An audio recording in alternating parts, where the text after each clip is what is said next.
Soy Fernando Díaz Villanueva, hoy es 10 de febrero de 2017 y esto es La Contracrónica.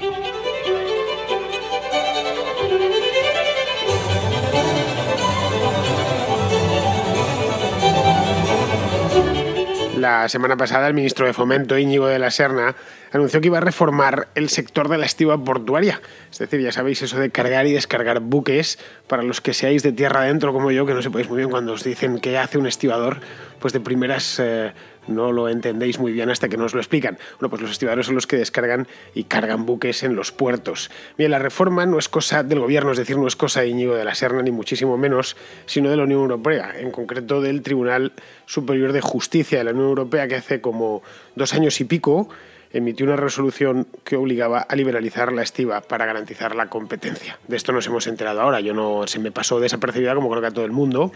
Estos pequeños detalles sí sabíamos, el que más y el que menos, que los puertos tenían sindicatos muy potentes y esa era la razón por la que las innovaciones tecnológicas en los puertos españoles pues eran complicadas, ¿no? Bien, en este punto es donde vosotros diréis, pero la estiba no estaba liberalizada. Y era lo primero que yo pensé, bueno, que no estaba, sabía que tenían sindicatos fuertes, pero que no llegaba hasta esos extremos. Pues no lo está, es una actividad, la carga y descarga de los barcos, monopolizada por un gremio. El gremio de los estibadores, que impide la libertad de contratación, amparándose en una ley de la época de Franco. A los estibadores esta reforma no les ha sentado muy bien, de hecho les ha sentado a cuerno quemado y ya han convocado una huelga para este mismo mes, una huelga que se presume salvaje. No olvidemos que este tipo de huelgas en puertos, minas y sitios así pues suelen ser muy salvajes, porque ellos dicen que están dispuestos a todo.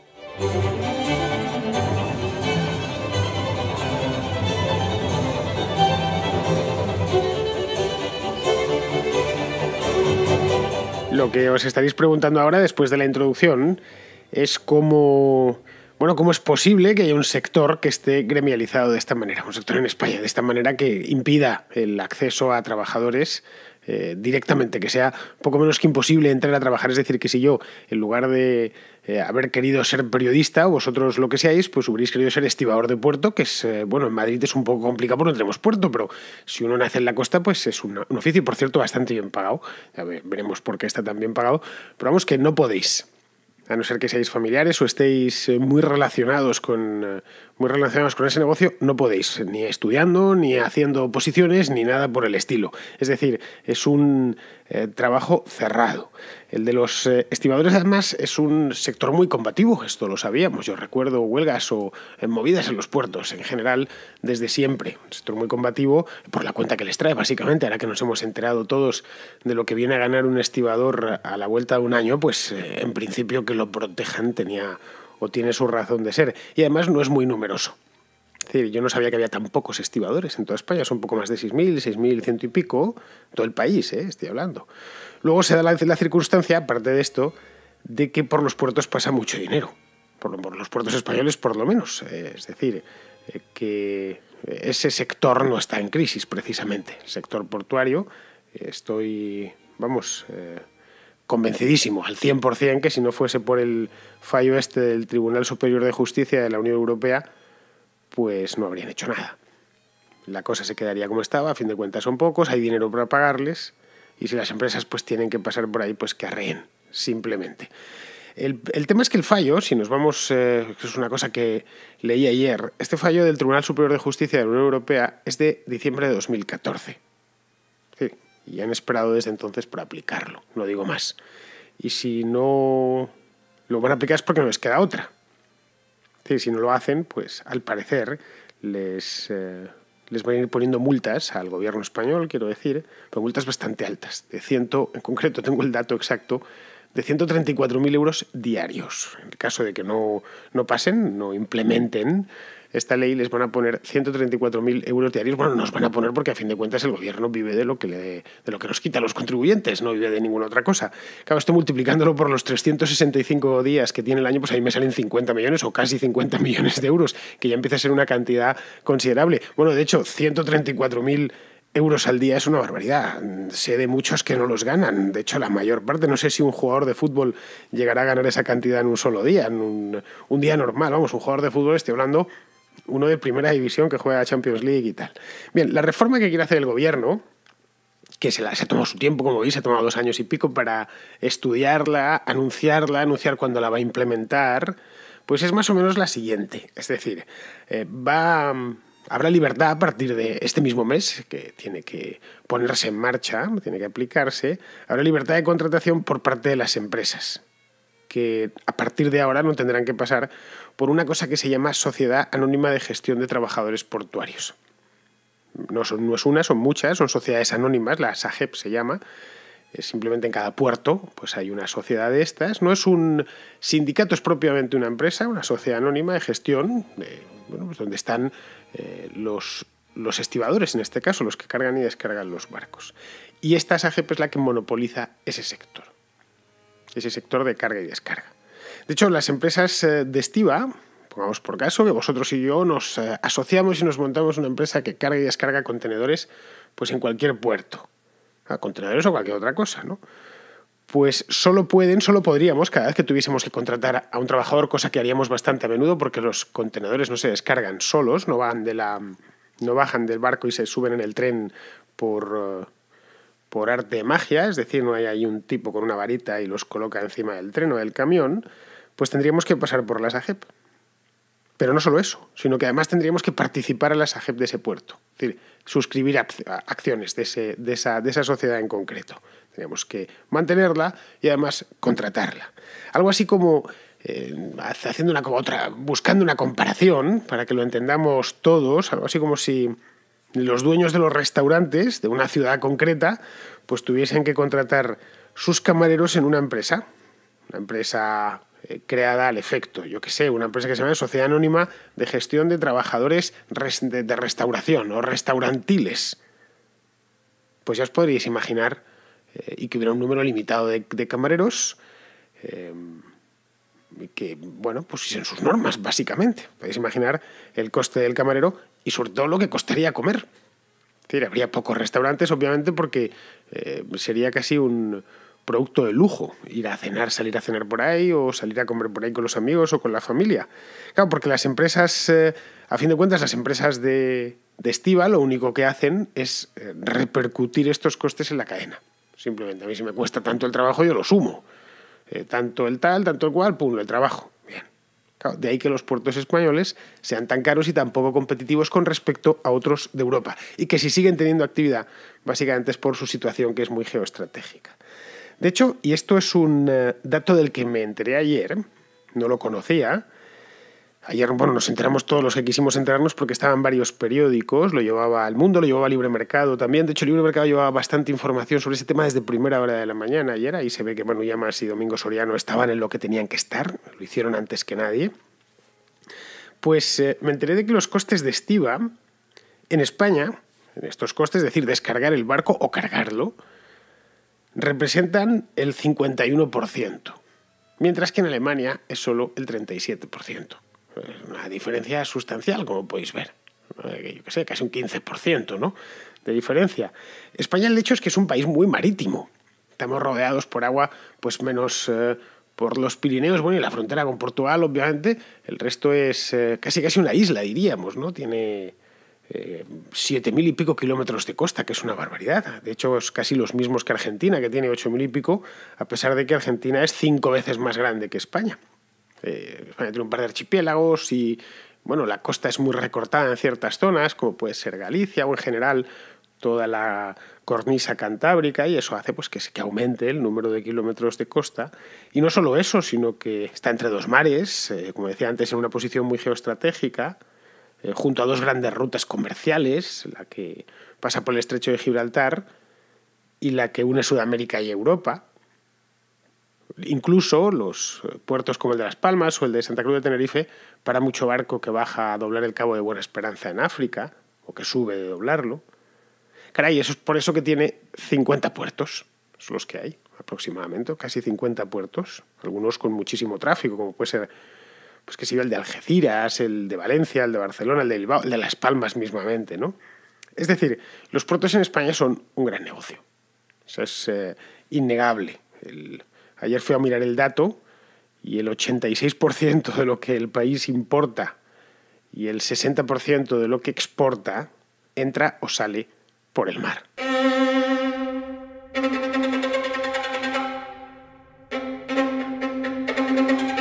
Luego se da otra circunstancia respecto a los puertos, y es que en los últimos años, especialmente en los últimos 15 años, se ha invertido muchísimo dinero público en ellos. No sé, cualquiera que haya viajado por las costas, ya sean las del norte, las del sur o las de Levante, se habrá dado cuenta, incluso las de los archipiélagos, se habrá dado cuenta que los puertos siempre han estado en obras, en los años buenos, los años de la burbuja, los años de los que había dinero para hacer estas cosas, y yo creo que todos los principales en España se han ampliado. No voy a decir que se hayan hecho puertos nuevos, porque los puertos en España, obviamente, las ciudades son muy antiguas y no se ha creado ninguno, pero sí se han creado terminales nuevas, se han ampliado diques, etcétera. No hay más que ver, por ejemplo, el puerto gigantesco que hay ahora mismo en Valencia, que es realmente grande. Si lo miramos desde Google Maps, sobresale como si fuera un bulto por encima de la línea de costa, que en el caso de la provincia de Valencia es una línea de costa muy lineal, a diferencia de, por ejemplo, la de Galicia, ¿no? O, qué sé yo, la ampliación del de Gijón, que se ha tenido pues ocasión de verla más de cerca, que han hecho ahí en el museo un pedazo de puerto gigantesco. O el superpuerto de Bilbao, por ejemplo, también hecho en los últimos años. Bilbao tenía la peculiaridad de que su puerto estaba en el río Nervión y lo han sacado fuera y lo han puesto ya propiamente en el mar, y es un puerto realmente gigantesco. Resumiendo, que los estibadores viven, o vivían, mejor dicho, en el mejor de los mundos posibles. Estaban en un negocio que movía mucho dinero, en el que se invertía muchísimo, en un país que durante muchísimos años ha ido muy bien, entonces entraban y salían mercancías continuamente, que está en un lugar del mundo de paso. Es decir, esto no es Nueva Zelanda, por aquí se pasa, no hay más que ver cualquier gráfico de tráfico marítimo, de estos que se sirven ahora, animados y tal, es que gran parte del tráfico marítimo mundial pasa cerca de las costas españolas y obviamente pues muchas veces paran, aunque sea solo a trasegar carga, como es el caso de la bahía de Algeciras, ¿no? Es decir, estaban en el lugar adecuado. No eran como los mineros del carbón, que dicen, bueno, ya nadie quiere ese carbón, hay que obligar a las eléctricas que lo compren para que lo quemen en sus térmicas, o cualquier otro tipo de oficio, los que se dedicaban a construir barcos. Toda la industria naval, en una palabra, que se fue desmantelando poco a poco en España simplemente porque no era competitiva, ¿no? Y había ya poco dinero en ese negocio. En cambio, en el negocio portuario sí que lo hay, y más que lo habrá, porque el comercio aumenta, afortunadamente. Es decir, si a todo esto, al hecho de que estaban en un negocio magnífico, le sumamos los privilegios concedidos por ley, que eran bastantes, y que se traducen, por ejemplo, en salarios muy altos, del orden, estoy hablando de lo que leí ayer, de lo que tuve ocasión de leer ayer, pues de los 70.000, 80.000 euros anuales brutos, es decir, llevándose un dineral, trabajo, caray, sueldo de directivo, conseguir hoy en España un sueldo de 80.000 euros anuales, pues es bastante complicado, por no decir, para la mayor parte de la gente, poco menos que imposible. Tienes que pues llevar muchos años en tu sector, trabajar realmente como un negro, asumir un montón de responsabilidades. Cuando digo responsabilidades, todos los trabajos te entrañan responsabilidades, hasta el trabajo más simple del mundo, pero responsabilidades, es decir, caray, jugártela, tener a 15 nóminas a tu cargo, que pelearte con el del banco, pelearte con la administración, estar con la competencia al cuello, trabajar fines de semana, que tus vacaciones anuales al final sean poco más que 5 o 6 días y que no terminas de desconectar del todo. Eso me refiero cuando digo asumir responsabilidades, que te expones a que al final del año, si no has vendido lo suficiente o no has cumplido los objetivos que te han puesto, pues te pongan de patitas en la calle. Es decir, eso son responsabilidades que vengan muy, muy mal dadas, como vinieron durante los años de la crisis, y te encuentres con que el año siguiente no sabes si vas a mantener tu empleo o no lo va a mantener tu equipo y vas a tener que despedir. Es decir, para poder ganar 80.000 euros al año brutos, tienes que realmente predisponerte ya a sufrir, en una palabra. No sé si alguno porque sois muchos de vosotros ganaréis eso, incluso más, y sabéis lo que se suda y lo que cuesta, es decir, que no es precisamente fácil. Pues bien, el trabajo de estibador, que es un trabajo indiscutiblemente duro, pues descargar y cargar un buque, que más que requerirá, entiendo yo, muchísima concentración, porque están en sus manos pues mercancías por valor de muchos millones de euros, pero claro, no hay más, teniendo en cuenta además que con estos privilegios que tenían concedidos por esta ley, pues resulta que tenían unos horarios realmente convenientes. Se les podía, esto lo comentaba ayer, lo comentaban en Libre Mercado, ¿no? Que nada más podían contratarse en bloques de 6 horas, por ejemplo. Trabajar 6 horas está muy bien, a mí ya me gustaría trabajar solo 6 horas al día, trabajo bastante más. Aparte de la contracrónica tengo que hacer otras muchas cosas para poder llevarme algo a la boca. Y por supuesto no gano ni lejanamente ni remotamente 80.000 euros al año, ya me gustaría, y por lo menos ganarlos con mi trabajo, ¿no? Bien, lo que podemos ver en esto, bueno, aparte otro de los privilegios curiosísimos que tienen, que ayer a todo el mundo andaba escandalizado con él, era que básicamente es un trabajo hereditario, ¿no? Como antiguamente, como los gremios de la Edad Media. Si tú nacías herrero, tu hijo sería herrero, tu nieto sería herrero, tu bisnieto sería herrero, hasta el punto que al final terminarías apellidándote herrero, o terminarías apellidándote sastre, o terminarías apellidándote tejedor. Esos nombres son muy habituales en todos los idiomas europeos que son de oficio, venían precisamente de eso. El herrero es un apellido muy común en España, que sería en inglés Smith, en francés Lefebvre, en alemán Schmidt, en italiano Ferrero. Es decir, esto se reproduce por todos los... Fijaos si al final ese gremialismo medieval terminó contagiando hasta en nuestra propia onomástica. Bien, lo que hemos visto aquí con esta historia de la SAGEP, de los puertos, es básicamente cómo los estibadores han privatizado un oficio, una profesión.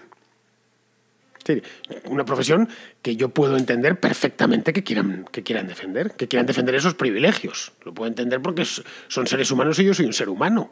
A mí me va muy bien, gano mucho dinero, mi hijo tendrá empleo a diferencia de los de sus amigos que se las verán y se las desearán o tendrán que emigrar a Madrid para encontrar un empleo o lo que sea. Caray, es lógico que lo quieran defender. Y por lo menos yo lo entiendo. Otra cosa es que no lo comparta. Lo que tienen que entender ellos tienen que entender también, es que esos privilegios hoy por hoy son insostenibles. Simplemente. No hay más. No se puede. No veo yo la manera justa de defender esto. Ahora, entre lo que lo llegan a entender, que de una manera u otra tendrán que hacerlo, pues cabría preguntarse cómo van a reaccionar. Es decir, ¿qué van a hacer? Bueno, por de pronto ya lo han dicho. Han dicho que guerra, guerra, guerra. Es decir, ayer circulaban unos cuantos vídeos de su asamblea, ¿no? Estaban todo guerra, guerra, no nos van a parar, tal.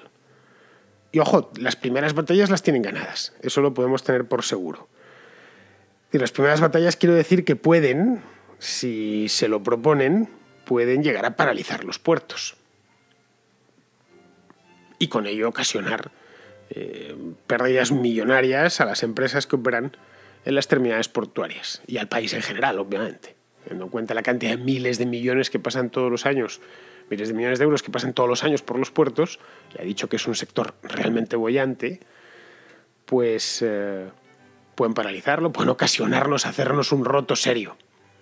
Pueden llegar, teniendo en cuenta, os he dado el dato antes, lo tengo aquí apuntado, es decir, teniendo en cuenta que el 86% de lo que entra en el país, de las mercaderías que entran en el país, pasan por los puertos. Pues pongamos por caso que es una huelga salvaje que dura 6 meses, que no creo que llegue a tanto, empezaríamos a notar ciertas, dicen en inglés shortages, ¿no? Ciertas escaseces en algunos rubros que no podrían entrar o tendrían que hacerlo a través de puertos en Portugal o en el sur de Francia. Y a partir de ahí pues traerlo en tren o traerlo en camión con el sobrecoste correspondiente. Es decir, la primera batalla o las primeras batallas podrían ganarlas. Pero la guerra la tienen perdida. Y eso es algo que yo creo que a estas alturas deberían tener claro. Es decir, lo digo por si alguno me está escuchando, que ya lo dudo, pero deberían tenerlo clarísimo, por varias razones. La primera es porque esto viene de arriba. Es decir, viene de arriba y no hay más vuelta de hoja. Viene de arriba, punto. Es decir, esto viene del Tribunal Superior de Justicia de la Unión Europea. No es un capricho del gobierno, ni de Rajoy, ni nada por el estilo. Y ya han dicho que van a multar en el caso de que no se aplique. Es decir, de hecho el gobierno ha pasado 2 años y pico sin aplicarlo, y negociando y tal. La segunda es que su causa no es popular. Pero no es popular, la miremos desde donde la miremos, como os comentaba antes. Quizá los sindicatos, quizá no, seguro los sindicatos lo apoyan. Pero no veo yo una ola de simpatía por los estibadores recorriendo España de norte a sur y de este a oeste. Y de las Islas Canarias a la provincia de Gerona. No lo veo. Básicamente porque en el momento en que a uno le dan 3 datos, cualquier simpatía que pudiese tener hacia su causa la pierde. Y la tercera razón es que su puesto de trabajo lo pueden ocupar en muchos casos robots. Es decir, puede ser automatizado, mecanizado sin demasiados problemas. No es que pueda, es que está siendo mecanizado en muchos lugares del mundo. Caso de Rotterdam, por ejemplo, donde la terminal de contenedores está completamente automatizada. Es digno de ser visto. Hay vídeos en YouTube donde tenéis, como vea, timelapses de esos, que llega un barco, se atraca en el muelle y entran las grúas automatizadas, pum, pum, pum, pum, pum, pum, y van muchísimo más rápido. Y se está haciendo lo mismo, pues hasta donde yo sé, se está haciendo lo mismo en Singapur, se está haciendo lo mismo en Hamburgo, se está haciendo lo mismo en Baltimore, en la costa este de los Estados Unidos. No sé, yo no veo ningún motivo para no instalar un sistema de estos, un sistema similar en la terminal de contenedores de Barcelona o en la de Huelva. Bueno, no sé si vosotros lo veréis, yo desde luego no lo veo. En fin, entre tanto, lo que esto llega, que de una manera u otra terminará llegando, lo que nos espera es una huelga de las tradicionales, de las de toda la vida. Una huelga que de nada servirá, de nada les servirá y de nada nos servirá. Pero bueno, a ver quién se lo explica.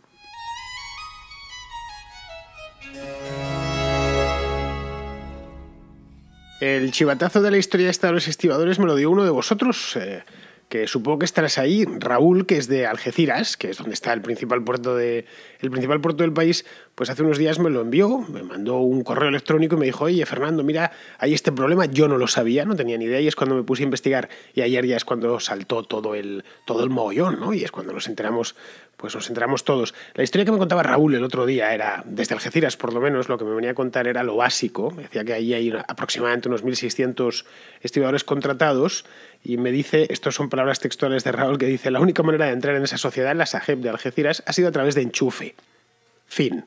Ya está. Estas son palabras suyas, ¿eh? No había más opciones. Los hijos del cuerpo lo llaman a los hijos del cuerpo, se llama, por lo visto ahí, según parece, a los hijos de los trabajadores que se jubilaban y que entraban a formar parte de la SAGEP por eso, por ser hijos, simplemente. Es decir, me cuenta que los trabajadores ganan entre 2.000 y 6.000 euros al mes. ¿Cualificación necesaria? Cero, ninguna.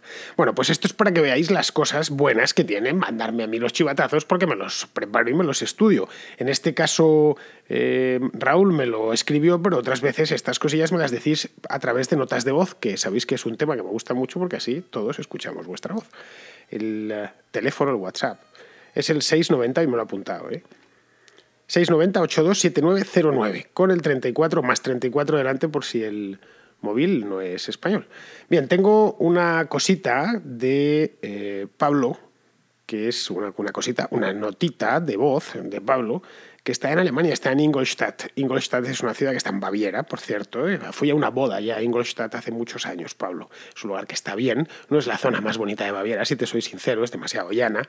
La zona bonita de Baviera ya sabes dónde está, al sur, pegada a los Alpes, la ladera alpina de Alemania. Pero bueno, supongo que estarás trabajando allí en alguna de las muchas empresas que hay por esa zona. Ya sabes que Baviera es rica a rabiar. Bueno, pues Pablo me manda una nota de voz relacionada con el programa que hice el otro día sobre el Brexit. Acabo de ver el podcast de hace unos 10 días tuyo acerca del hard Brexit y comentaste acerca de uno de los problemas que podía surgir entre Reino Unido y la Unión Europea, ya que Reino Unido quería mantener el libre comercio con Europa y que esto podía suponer pues, que Reino Unido se convirtiese en una vía de entrada a productos de otros países con los que Europa sí que tenga aranceles. Bien, pues quería preguntarte si en este caso, ahora mismo México, puede ser una puerta de entrada de productos europeos en Estados Unidos, ya que entre la Unión Europea y México hay tratados de libre comercio y entre México y Estados Unidos también. De esta manera podrían pasar ciertos productos sin pasar por los aranceles que tenga Europa con Estados Unidos. Quería también preguntarte si esto puede ser la motivación por la que Trump está tomando ciertas de las medidas que está tomando con México. Pues mira, Pablo, yo no creo que sea exactamente el mismo caso y te explico así brevemente. Es decir, México y Estados Unidos tienen un acuerdo de libre comercio, un tratado de libre comercio, un TLC. como Estados Unidos lo tiene con otros países, en concreto con muchísimos países americanos. Con Guatemala, por ejemplo, pues tenía uno, el famoso TLC Guatemala-Estados Unidos, que creo que es del año 2006. Que esto, bueno, son gordísimos, no hay más que ver un TLC cualquiera, es el sueño de un funcionario. Yo creo que se lo pones a Soraya Sáez de Santa María encima de un TLC y se excita según vea esta cantidad de letras, artículos, lenguaje funcionarial y tal. Es decir, es un simple acuerdo de libre comercio que reduce aranceles, que quizá unifica algún tipo o algunos tipos de regulación, pero ya está. Es decir, en todo lo demás la frontera no está abierta, la frontera está, por lo menos está entornada. Es decir, los camiones que pasan de México a Estados Unidos o viceversa, de Estados Unidos a México, tienen que pasar por la aduana. No hay más que ver esas fotografías. En mi página web las encontraréis, en algún caso que lo he puesto de foto de ambiente. Estas fotografías de los pasos en Tijuana o en el mismo El Paso en Texas. Se ve unas colas tremendas de coches uno detrás del otro, camiones, para a ciertas horas cruzar la frontera entre Estados Unidos. Para cruzarla tienes que armarte de paciencia, literalmente. Mientras que, y bueno, evidentemente se puede circular. Si está incluido, pues la liquidación arancelaria será menor. Si en la mercancía, en lugar de enviarlas por camión, la envías por barco, que estamos hablando de estibadores, pues llega al puerto mexicano o del puerto mexicano sale, llega a Nueva Orleans y allí se le aplica, si los bienes vienen de México, pues se le aplica el tratado. En el caso de la Unión Europea es distinto porque la Unión Europea es una zona arancelaria única. Caray, tú vives dentro de esa zona arancelaria y yo también. Tú no tienes más que cargar un camión donde quieras, en cualquier punto, qué sé yo, en Granada, de lo que quieras, y llevártelo a cualquier punto de la Unión Europea sin necesidad de pasar una sola garita fronteriza, simplemente porque no la hay. No la vas a encontrar aunque quieras. En las autopistas principales directamente quitaron en muchos casos ya las antiguas garitas. Hace unos años todavía las veías, que estaban vacías, ya no tenían ni policía ni nada, pero todavía las veías. Hoy en día cuesta a veces encontrarlas. ¿Dónde están las garitas? Quedan en carreteras, pero claro, cerradas y cogiendo polvo. De hecho, ya sabes que en Europa cuando uno tiene que pasar una garita le extraña. Por ejemplo, cuando entras en Suiza. Eso de tener que sacar la documentación, ver a un policía, ya se nos ha olvidado lo que es eso. Llevamos 25 años de mercado único y de Schengen y demás, y se nos había olvidado. Yo atravieso el continente de punta a punta y no sé lo que es cruzar. Lo único que veo es que pues, a partir de cierto punto pone Francia, no, pone France. Y si sigo conduciendo, pues me meto en Alemania o en Bélgica, y pone Belgique y nada más. Cambia el color de las señales, cambia probablemente el pavimento, que en unos países es mejor y en otros es peor, y obviamente cambia el paisaje y el idioma. Hay lugares donde las señales directamente no las entiendes, sobre todo cuando entras en Europa del Este. Dices, ¿qué demonios pondrá ahí? Mientras que en otros países, los cercanos a nuestra lengua, pues Italia, no digamos ya Portugal, pues sí, sin ningún problema. Pero en el resto, tú mañana puedes cargar lo que quieras en Ingolstadt y traértelo a Madrid y nadie te va a poner ninguna pega. Mientras que entre México y Estados Unidos, pues no es así. No es así, no hay más que ver las colas en la aduana. Lo que quería hacer Inglaterra, lo que decía el otro día, era mantenerse dentro de esta zona arancelaria única, pero a la vez gestionar sus aranceles por su cuenta. Y es por eso no concretó Theresa May lo que quería con exactitud, porque ya esos 12 puntos eran poco menos que una carta a los Reyes Magos, y ya lo expliqué en ese programa. Pero la idea que tenía era esa: no os preocupéis, que vamos a seguir teniendo todas las cosas buenas de la zona común, del libre mercado, el mercado único, pero ninguna de sus inconvenientes, es decir, que podremos poner nuestros propios aranceles. Claro, esto automáticamente lo conviertes en un puente. Que no puedes estar, o estás dentro o estás fuera. Simplemente. Es como, qué sé yo, si mañana las Islas Baleares dicen, no, estamos muy bien nosotros, pero vamos a gestionar, a ponernos los mallorquines y los menorquines, vamos a poner nuestros propios aranceles, de que vamos a bajarlos o a cambiar la regulación. Pero eso sí, nosotros podemos mandar productos al continente los que queramos, valiéndonos de las ventajas aduaneras y arancelarias de pertenecer al espacio único europeo. Muy bien, queridos amigos, pues con esto me despido de vosotros, no sin antes recordaros que mañana ahí estoy en Alicante, no estoy en Madrid. Luego mañana no habrá Contracrónica porque no podré hacerla, no tendré que estar de manera muy gustosa, por cierto. Después de dar la conferencia nos quedaremos a cenar allí con Bastos. Cenar con Bastos siempre es una delicia, porque además a Bastos le gusta comer. Entonces, estar con alguien que le gusta comer y disfruta con la comida, pues disfrutas tú el doble. Entonces, mañana no no podré hacer contra, y es una pena porque me vuelvo a cargar la contraportada, que tocaba el sábado. Tenemos gafado esto de la contraportada, y ya lo siento, tengo no voy a decir un montón, pero unos cuantos libros ahí por presentar. De cualquier manera, seguid enviando, y volveré para el domingo, es decir, para el día de la contrarréplica, que es así. Ya he seleccionado unos cuantos mensajes, he estado justo antes de ponerme a grabar hoy seleccionando unos cuantos. Así que, queridos amigos, con esto me despido de vosotros hasta pasado mañana.